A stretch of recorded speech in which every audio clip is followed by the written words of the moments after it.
समंदर के किनारे बसे छोटे से गांव में अरुण नाम का एक मछुआरा रहता था। उसका दिल बड़ा था, पर किस्मत हमेशा उससे खेल खेलती लगती थी। रोज वह अपनी पुरानी नाव लेकर समंदर में जाता, मगर मछलियां जैसे उससे रूठ गई हों, जाल हमेशा खाली लौटता। एक दिन जब सूरज डूबने ही वाला था, अरुण का जाल कुछ भारी सा महसूस हुआ। उसने पूरी ताकत से उसे खींचा, सोचकर कि आज शायद किस्मत मुस्कुरा उठी है।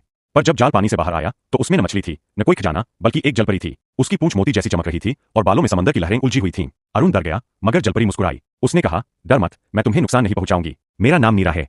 तुम्हारे जाल में मैं खुद फंस गई थी। अरुण ने तुरंत जाल खोल दिया। नीरा ने शुक्रिया कहा और जाने लगी, पर फिर रुकी। तुम उदास लगते हो, अरुण, उसने पूछा। अरुण ने हंसकर कहा, मछलियां मुझसे नाराज है शायद। नीरा ने मुस्कुराकर कहा, मैं तुम्हारी मदद करूंगी। उस दिन के बाद से हर सुबह नीरा समंदर की गहराइयों से ऊपर आती और अरुण को बताती कि किस दिशा में मछलियां है।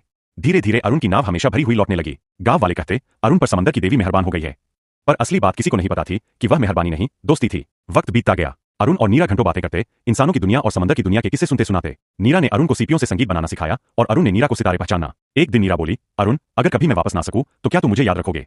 अरुण ने हंसकर कहा, जैसे समंदर किनारे को कभी भूल नहीं सकता, वैसे ही मैं भी तुम्हें नहीं भूल पाऊंगा। उस दिन नीरा गहराइयों में चली गई और फिर कभी नहीं लौटी। लोगों ने कहा, तूफान में वह बह गई होगी, मगर अरुण जानता था वह समंदर की पुकार सुनकर अपने घर लौट गई है।